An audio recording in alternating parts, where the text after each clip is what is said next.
안녕하세요. 도 닦는 투자자 샤티입니다. 제 채널 구독자분들이 어느덧 2만 명이 되었습니다. 구독해주셔서 진심으로 감사드립니다.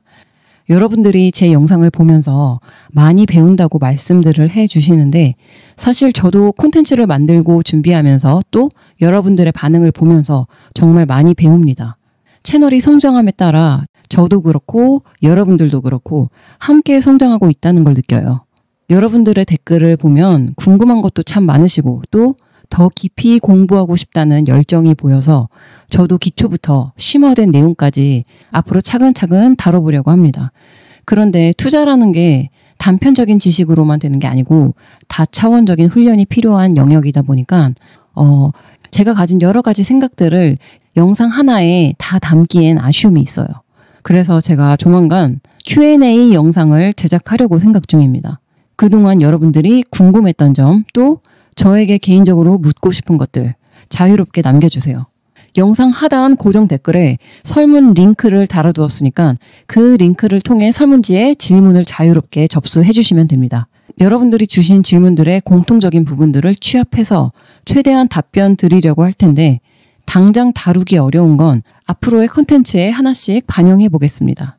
많이 질문을 해 주실수록 컨텐츠가 더 풍성해지고 여러분들이 직접 이 채널의 방향을 만들어가는 기회라고 생각해 주시면 좋을 것 같아요. 자, 그럼 오늘은 외환거래 또는 이종자산 간 거래에서 왜 유동성이 중요한지 그리고 왜 브릿지 통화가 필요한지에 대해서 이야기해 볼 겁니다. 이 유동성 문제가 뭔지를 이해 못하면 XRP에 대해서 전혀 이해할 수가 없습니다. 그래서 오늘 내용도 정말 중요합니다. 오늘날 법정화폐로 국경을 넘어 외환 결제를 할 때 유동성을 확보하기 위해 또 결제 리스크를 줄이기 위해 자금을 프리펀딩하는 게 필요합니다. 그런데 이렇게 프리펀딩을 해둬도 실시간으로 세틀먼트를 하는 건 불가능하다고 이전 영상에서 설명했었죠. 그럼 블록체인 거래에서는 어떨까요? 블록체인 금융에서 실제로 교환 대상이 되는 자산들은 여러 종류가 있어요. 중앙은행이 발행하는 CBDC, 또 암호화폐, 스테이블코인, 토큰화된 실물자산, NFT 등 다양한 성격의 이종 자산들이 온체인에서 거래가 될 겁니다. 이 다양한 자산을 실시간으로 세틀먼트하기 위해 가장 중요한 게 바로 유동성인데 이 유동성이 왜 문제가 될까요? 유동성이 높다는 건 원하는 타이밍에 원하는 가격으로 원하는 물량을 바로 거래할 수 있다는 뜻입니다. 반대로 유동성이 낮으면 거래가 지연되거나 내가 원하지 않는 가격으로 거래가 체결될 수 있어요. 이런 경우를 슬리피지라 합니다. 자, 그래서 결제를 할 때 슬리피지 없이 실시간으로 빠르게 세틀먼트를 완료하려면 거래하려는 자산 간의 유동성이 높아야 하는 겁니다. 그래서 가치의 인터넷에서 가장 중요한 요소 중 하나가 바로 자산 간의 높은 유동성입니다. 너무 당연한 얘기인데 이 부분을 간과하는 경우가 많더라고요. 여러분들이 왜 이걸 간과하시냐면 예전에 제가 말씀드렸다시피 우리는 금융 서비스를 사용하는 유저라서 백엔드 구조를 잘 이해하지 못하기 때문입니다. 그리고 우리처럼 소매 결제 영역에서 소액 결제를 하는 사람들은 사실 유동성이 크게 중요하지 않아요. 유동성 문제가 심각하게 논의되는 영역은 소매보단 도매 결제 영역, 그리고 거액 결제 영역이죠. 그래서 리플사가 현재 XRP를 가지고 집중적으로 타겟하는 시장도 바로 이 도매, 거액 결제 영역입니다. 그래서 우리는 사실 평상시에는 XRP 같은 브릿지 통화가 왜 필요한지 잘 체감을 못합니다.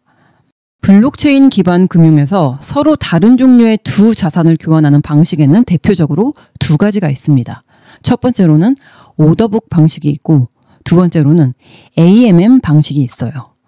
OTC 거래 방식도 있지만 오늘은 이 두 가지 방식에 대해서만 이야기할 겁니다. 오더북 방식은 중앙화된 거래소에서 주로 사용됩니다. 우리가 주로 사용하는 거래소들을 보면 호가창이라는 게 있죠. 이 호가창을 오더북이라고 해요. 암호화폐 거래소에 보면 원화 마켓이 있고 USDT 마켓도 있고 BTC 마켓도 있고 이렇게 주요 통화마다 시장이 개별적으로 존재합니다. 예를 들어 원화 마켓에서 BTC를 거래한다고 할 때 원화와 BTC 통화상에 대한 오더북이 존재하죠. 이 오더북을 보면 호가창에 매도자와 매수자가 각각 원하는 가격을 부르고 양측 주문이 일치할 때 거래가 체결됩니다. 자, 이게 오더북 방식으로 서로 다른 이종 통화를 교환하는 방법이에요. 이렇게 오더북을 통해 서로 다른 통화를 교환할 때 유동성을 공급하는 존재들이 있는데 이들을 마켓메이커라 합니다. 통화를 교환할 때 풍부한 유동성을 공급해주는 전문적인 업체들인데 이런 마켓메이커들에 대해서는 제가 나중에 리플의 ODL 파트에서 좀 더 자세하게 다룰 겁니다. 그러면 AMM 방식은 뭘까요? AMM 방식은 Automated Market Maker라 해서 자동화된 마켓메이커 방식입니다. 말 그대로 해석하면 마켓메이커들이 하는 기능을 자동화했다는 뜻인데 이걸 어떻게 자동화하냐면 리퀴디티 풀이라 해서 유동성 풀에 특정한 통화상을 일정한 비율로 넣어두고 수학 공식을 통해 자동으로 가격이 산정되고 거래가 체결되게 하는 방식이에요. 이 유동성 풀에 유동성을 공급하는 자들을 유동성 공급자라 해서 리퀴디티 프로바이더, LP라고 부릅니다. AMM은 주로 중앙화된 거래소가 아니라 탈중앙화된 거래소, DEX에서 사용합니다. 여러분 혹시 DEX에서 유동성 풀에 LP로 참여해 보신 적 있으신가요?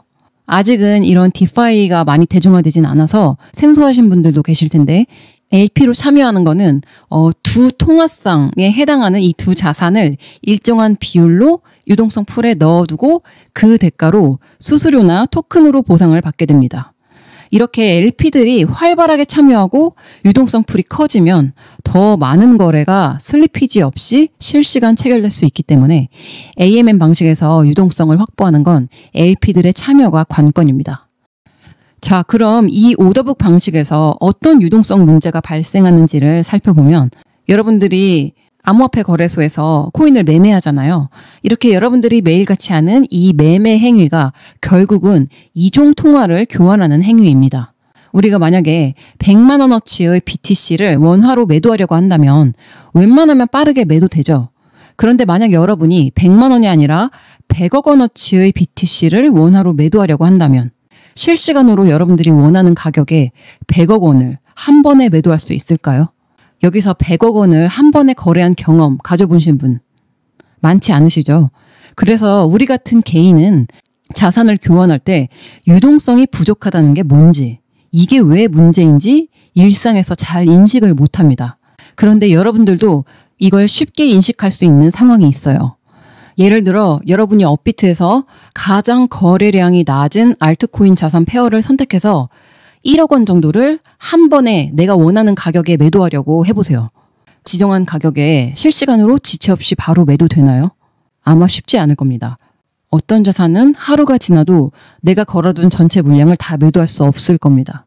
만약에 거래량이 높고 유동성이 높은 자산이면 내가 얼마나 큰 금액을 매도하든 바로 실시간으로 거래가 체결되거든요. 유동성이 낮은 자산은 바로 매도가 안 돼요.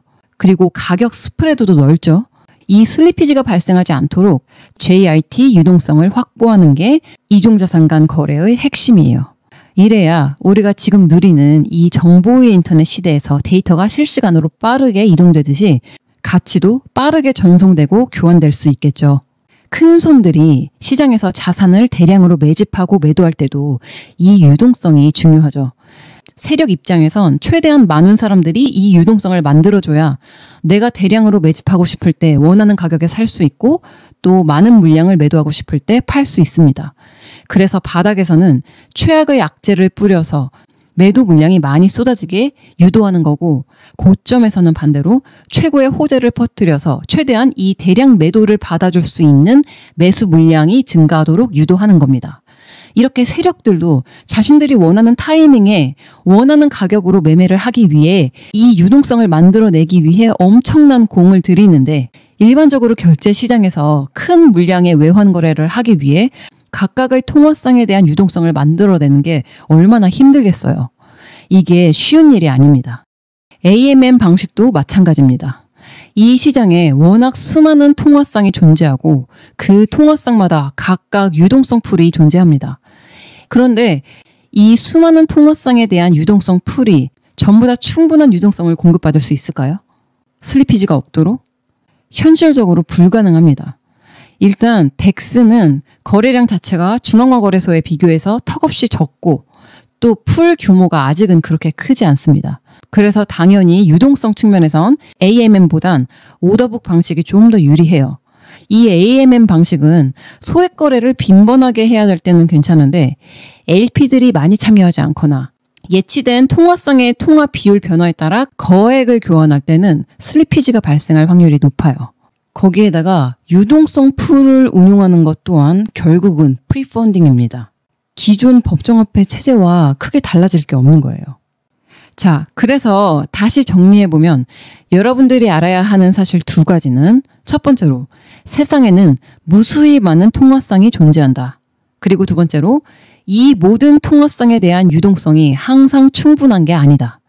통화성의 수는 만약 n개의 통화가 있으면 n제곱에 가까운 통화성의 조합이 만들어집니다. 만약 100개의 통화가 존재할 경우에 이 모든 통화성의 유동성을 직접 공급하려고 하면 대략 5,000개의 오더북 또는 유동성 풀이 필요하다는 뜻입니다. 따라서 거래소, 은행, 마켓메이커, 유동성 공급자들이 관리해야 할 자산 조합의 수가 기하급수적으로 증가합니다. 그래서 현실적으로는 소수의 주요 통화 페어에만 유동성이 몰리고 나머지 비주류 통화성에 대한 거래는 유동성이 많이 떨어집니다. 결제 시장에서 가장 수요가 많은 통화성이 달러와 유로 페어인데 이렇게 달러와 유로처럼 거래량이 많은 통화성도 있지만 거래량이 그다지 많지 않은 수많은 법정화폐와 스테이블 코인과 암호화폐들 이 각각의 무수한 통화성이 존재합니다. 그리고 앞으로 미래에 블록체인 기반 금융이 대세가 되면 온체인 경제가 더 활발해지고 주류가 될 텐데 이때 스테이블 코인이나 암호화폐뿐만 아니라 토큰화된 실물 자산이나 NFT 같은 것도 온체인상에서 거래가 될 거죠. 또 다양한 PSP 간의 상호 운용성도 고려해야 됩니다. 따라서 오더북 방식이든 AMM 방식이든 이 수많은 통화성에 대한 유동성 문제를 근본적으로 해결하긴 어렵습니다. 그런데 만약 모든 통화성을 직접 연결하지 않고 단 하나의 브릿지 통화만 연결한다면 그렇게 되면 n제곱이 2n이 되면서 유동성을 관리할 때 훨씬 효율적이 되는 거예요. 만약에 100개의 통화가 존재한다고 가정했을 때 브릿지 통화가 없었을 땐 약 5,000개의 통화쌍이 있었다면 브릿지 통화를 활용할 경우에는 약 200개 정도의 통화쌍에 대한 유동성만 관리하면 되는 겁니다. 그래서 리플사가 이 FX 거래에서의 유동성 문제를 해결하려고 브릿지 통화 개념을 가져온 겁니다. 자, 그러면 이제 브릿지 통화가 왜 필요한지는 이해가 되는데 그 역할을 왜 XRP가 해야 되는지 이 질문이 생기죠. 이미 미국 달러가 전 세계의 기축 통화고 달러 스테이블 코인들은 수많은 통화 페어 유동성을 가지고 있는데 이게 더 브릿지 통화에 적합하지 않느냐라는 주장이 있죠. 그리고 XRP가 아니더라도 다른 암호화폐도 충분히 브릿지 화폐 역할을 할 수 있지 않나 하는 의문이 생기죠.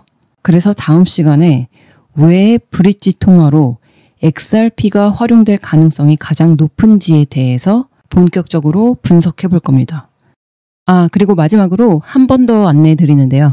Q&A 영상 제작을 위한 질문지 많이들 접수해 주시고 꼭 암호화폐에 관련된 거 아니더라도 괜찮으니까 자유롭게 질문 주세요. 그럼 오늘 영상도 끝까지 시청해 주셔서 감사합니다.